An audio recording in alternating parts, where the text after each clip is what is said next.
الشيطان الرجيم بسم الله الرحمن الرحيم يا بني إسرائيل اذكروا نعمتي التي أنعمت عليكم وأوفوا بعهدي أوف بعهدكم وإياي فارهبون صدق الله العلي العظيم۔ سورۃ البقرہ آیت نمبر 40۔ اللہ تبارک و تعالی نے بنی اسرائیل کو خطاب فرمایا۔ بنی اسرائیل کون تھے؟ بنی اسرائیل حضرت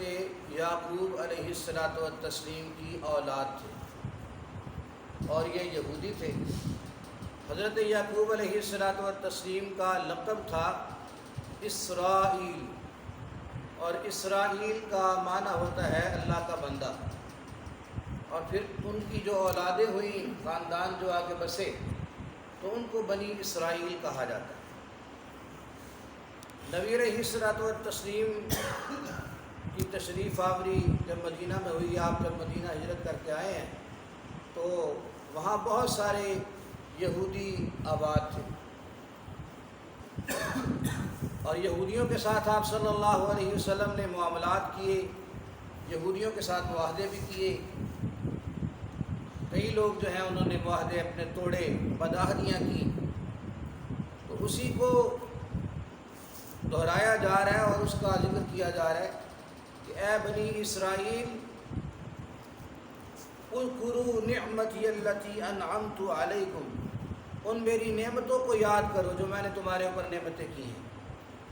اللہ تبارک و تعالیٰ نے جو انعامات فرمایا کہ ان میری نعمتوں کا ذکر کرو۔ اللہ تبارک و تعالیٰ نے انہیں یہاں آباد کیا، بسایا انہیں۔ یہ اللہ تبارک و تعالیٰ کی بے شمار نعمتیں تھیں ان پر۔ تو اللہ پاک نے فرمایا کہ میری ان نعمتوں کو یاد کرو، اور وَأَوْفُوا بِعَهْدِي، اور میرا وعدہ پورا کرو، جو وعدہ میرے ساتھ کیا گیا ہے۔ تو وعدے سے مراد ایک وعدہ وہ جو الست والا وعدہ ہے، ہر کسی نے کیا ہے، اور اس کے بعد پھر باقاعدہ طور پر جب معاہدہ کیا گیا یہودیوں کے ساتھ، نبی علیہ السلام نے جو وعدہ فرمایا وہ معاہدہ، اور اس کے علاوہ جو کتاب، وہ کتاب کا نام تو لیتے تھے، کتاب کو مانتے تھے، زبور کو مانتے تھے، تورات کو مانتے تھے، اس لیے انہیں کہا گیا کہ میرے وعدے کو یاد کرو، کہ جو وعدے تمہیں کہے گئے ہیں، جو وعدے تم سے لیے گئے ہیں، ان وعدوں کو پورا کرو۔ اوفی بعہدکم، میں بھی اپنے وعدے کو پورا کروں۔ اللہ تبارک و تعالیٰ تو وعدہ پورا فرماتے ہیں۔ وَإِيَّايَ فَارْهَبُونَ، اور مجھ ہی سے ڈرو، چونکہ انہوں نے اللہ تبارک و تعالیٰ کے رستے کو چھوڑ دیا تھا اور کتاب کو دنیا کے مقاصد کے لیے استعمال کرتے تھے۔ اللہ کی آیتوں کو پھیر دینا، تحریف کر دینا،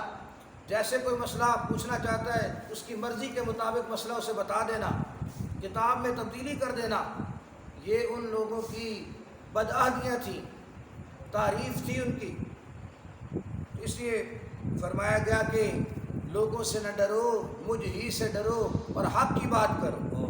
جو بندہ اللہ تبارک و تعالیٰ ہی سے ڈرتا ہے وہ حق کی بات کرتا ہے، اور جو لوگوں سے ڈرتا ہے پھر وہ لوگوں کے مقصد کی بات کرتا ہے، وہ اللہ تعالیٰ سے نہیں ڈرتا، پھر وہ حق کی بات نہیں کرتا۔ اور فرمایا وَآمِنُوا بِمَا أَنزَلْتُ، اور ایمان لے آؤ، اس پہ ایمان لے آؤ جو میں نے اتارا، یعنی کلام پاک، قرآن پاک پر بھی ایمان لے آؤ۔ مُصَدِّقًا لِمَا مَعَكُمْ، یہ اس کی تصدیق کرنے والا ہے جو تمہارے پاس ہے، یعنی قرآن پہلی کتابوں کی تصدیق کرتا ہے، پہلی کتابوں کی تصدیق کرتا ہے۔ تصدیق اس طرح سے کہ یہ اللہ تبارک و تعالیٰ کی طرف سے اتاری ہوئی کتابیں تھیں، اللہ کی کتابیں تھیں۔ تصدیق کا یہ مطلب ہے، تصدیق کا یہ مطلب نہیں ہے کہ اب بھی ان کے اندر جو مضامین ہیں وہ سارے صحیح ہیں، نہیں، بلکہ انہوں نے تحریف کر دی، اس میں تبدیلی کر دی۔ تو تصدیق اس چیز کی ہے کہ یہ اللہ تعالیٰ کی کتابیں اللہ کے پیمبروں پہ اتاری گئیں۔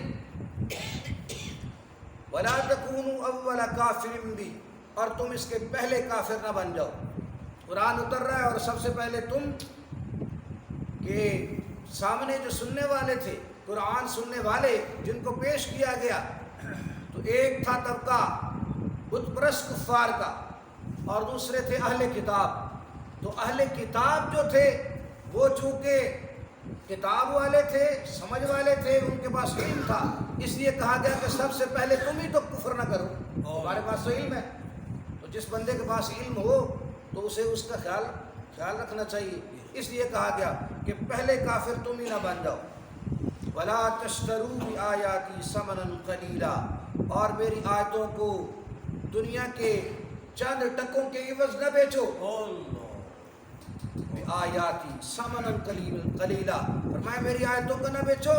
ثَمَنًا قَلِيلًا، تھوڑے سے پیسوں کے عوض، تھوڑے سے پیسوں کے بدلے، مطلب اس کا یہ مطلب نہیں ہے کہ زیادہ پیسے لے لو تو پھر جو ہے نا اللہ کی آیتوں کو بیچ دو، نہیں، ساری دنیا بھی اللہ کے کلام کے، اللہ کی کتابوں کے، اللہ کے حکم کے سامنے ساری دنیا بھی قلیل ہے، اس لیے کہا کہ سامنن قلیلا، یعنی یہ دنیا کا جو مال ہے، دنیا کی جو دولت ہے، یہ سامنن قلیلا ہے، ساری دنیا بھی سامنن قلیلا ہے۔ جیسے حدیث پاک میں آتا ہے نا کہ جو فجر کی 2 رکعتیں پڑھتا ہے، سنت فجر فرضوں سے پہلے جو سنتیں ہیں، 2 سنتیں جو ادا کرتا ہے، فرمایا یہ دنیا و ما فیہا سے بہتر ہے، دنیا و ما فیہا، یہ تو صرف سنتوں کی بات ہے، 2 سنتوں کی بات ہے، فرضوں کی فضیلت اس سے بھی زیادہ ہے، اور باقی جو اعمال ہیں ان کی کتنی فضیلت ہے، تو اللہ کی جو آیات ہیں ان کی بڑی فضیلت ہے، دنیا اس کے سامنے کچھ بھی نہیں ہے۔ نبی علیہ الصلوۃ والتسلیم نے فرمایا کہ اگر دنیا کی قدر و قیمت ایک مچھر کے پر کے برابر بھی ہوتی تو اللہ تبارک و تعالیٰ کسی کافر کو پانی کا ایک گھونٹ بھی نہ دیتا، اور فرمایا کہ کفار کو اللہ پاک دنیا اتنی دینا چاہتے ہیں کہ ان کے دروازے بھی سونے کے، چاندی کے، ان کی کھڑکیاں، الماریاں، یہ سارا کچھ سونے اور چاندی کا، ان کی سیڑھیاں، ان کی چھتیں، ان کے مکانات سونے اور چاندی کے بنا دیے جائیں، لیکن پھر اس سے آزمائش بہت سخت ہو جائے گی، مسلمان جو ہے وہ سخت آزمائش میں پڑ جائیں گے کہ کس قدر جو ہے وہ کفار کو سونا چاندی عطا کر دیا گیا۔ فرمایا اگر آزمائش سخت نہ ہو جاتی تو اللہ تبارک و تعالیٰ کو تو کوئی پرواہ نہیں، اللہ پاک ساری دنیا کی دولت کافروں کو دے دیتا، کیونکہ دنیا کی حیثیت نہیں ہے، مچھر کے پر کے برابر بھی حیثیت نہیں ہے اللہ پاک کی نظر میں، اس لیے فرمایا وَلَا تَشْتَرُوا بِآيَاتِي ثَمَنًا قَلِيلًا، میری آیتوں کو تھوڑے سے پیسوں کے عوض میں نہ بیچو۔ پھر کچھ لوگ جو ہیں وہ یہ کہتے ہیں کہ آیتوں کو بیچنے سے منع کیا گیا ہے، تو جو علماء یا مؤذنین یا مدرسین، مدارس میں پڑھانے والے، مسجد میں اپنا وقت دینے والے، خدمات کرنے والے، تو ان کی تنخواہیں بھی ٹھیک نہیں ہیں۔ کچھ لوگ جو ہے نا وہ یہ کہتے ہیں، حالانکہ یہ استدلال ان کا صریح غلط ہے، اس وجہ سے کہ یہ اس کا معاوضہ نہیں ہے، یہ اس کا بدلہ نہیں ہے، معاوضہ اور بدلہ تو پوری دنیا کی دولت بھی نہیں ہے، قرآن کی خدمت کرنے والوں کا معاوضہ وہ تو پوری دنیا کی دولت بھی نہیں ہے، لیکن یہ ایک وظیفہ ہے جو کہ بقدر ضرورت یہ رکھا گیا ہے۔ تو متقدمین جو فقہات گزرے ہیں انہوں نے تو یہ کہا کہ کسی قسم کی اجرت، کسی قسم کا معاوضہ یہ نہ لیا جائے، اور پھر فقہا نے یہ مسئلہ اخذ کیا کہ اس کے بغیر نظام نہیں چلتا، اگر اسی طرح نظام شروع ہو جائے تو پھر جو ہے نا جب کچھ نہ کچھ کھانے پینے کے لیے کچھ نہ کچھ وظیفہ جب نہیں ہوگا تو بندہ جو ہے نا وہ ہر بندہ جو ہے نا اپنے کاروبار کی طرف چلا جائے گا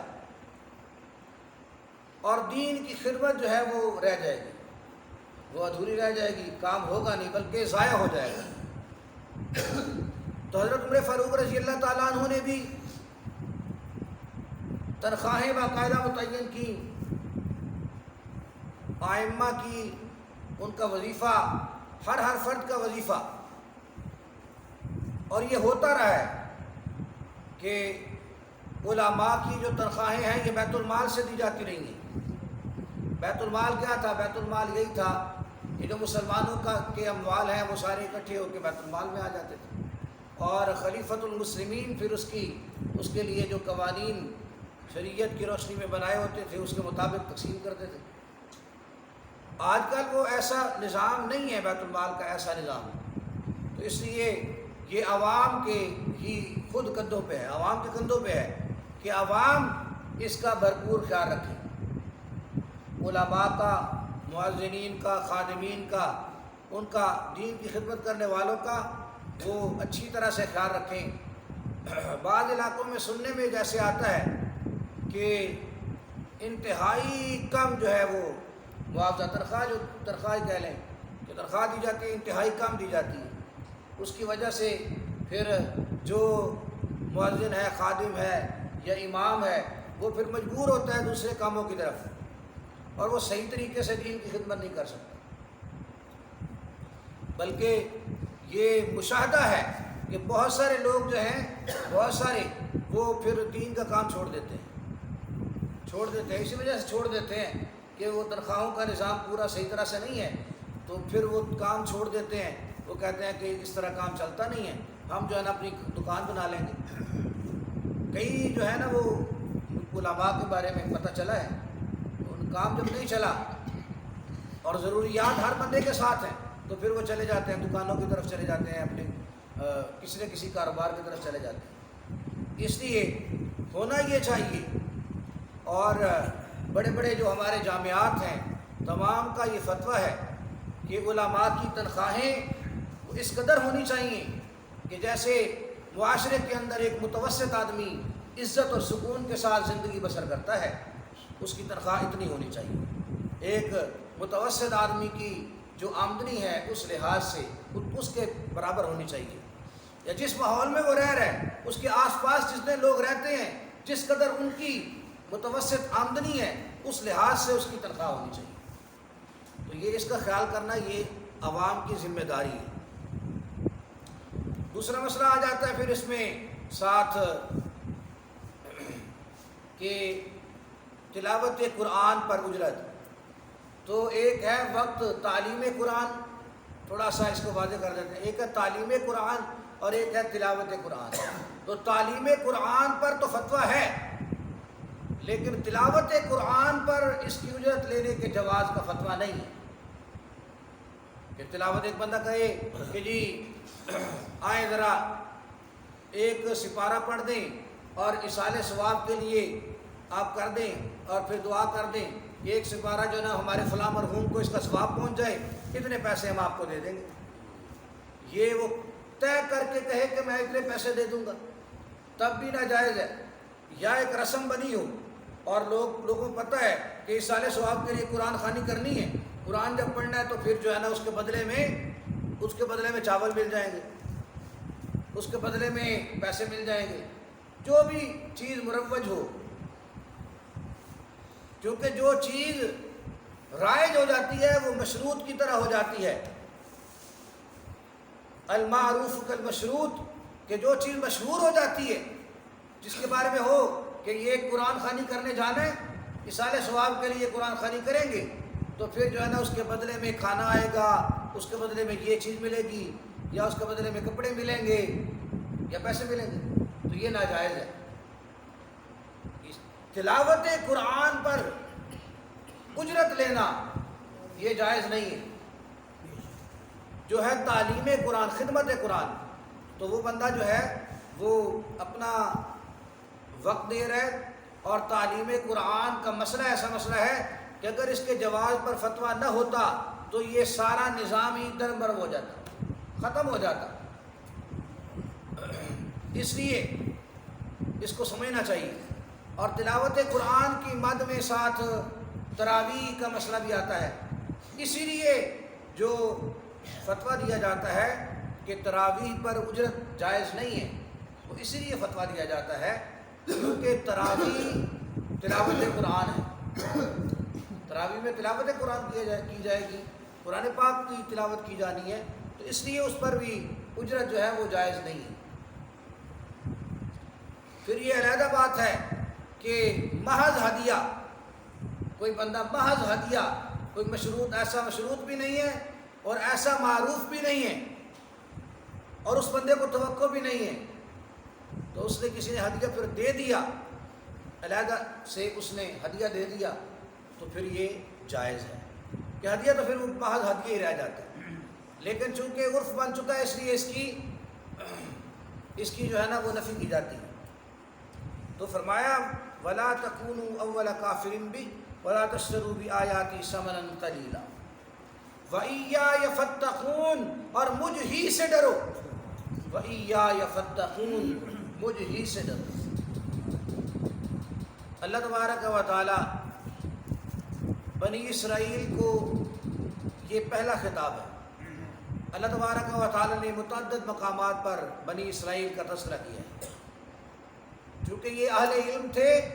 اور ان کو دعوت دی گئی، بار بار دعوت دی گئی، بار بار انہیں دعوت دی گئی، بار بار انہیں سمجھایا گیا، اس لیے ان کو بار بار جو ہے وہ خطاب کیا گیا۔ تو بنی اسرائیل کے عنوان سے یا بنی اسرائیل، اس طرح سے ان کو خطاب کیا گیا، اور یہودیوں کی جو خصلتیں تھیں، پھر ان کی بداہدیاں، ان کا ذکر کیا گیا۔ اللہ تبارک و تعالی ایسی جو بری عادات ہیں، جیسے یہود میں بری عادات، ایسی بری عادات سے اللہ تبارک و تعالی محفوظ فرمائیں اور صراط مستقیم پر ہمیشہ قائم رکھیں۔ وآخر دعوانا الحمدللہ۔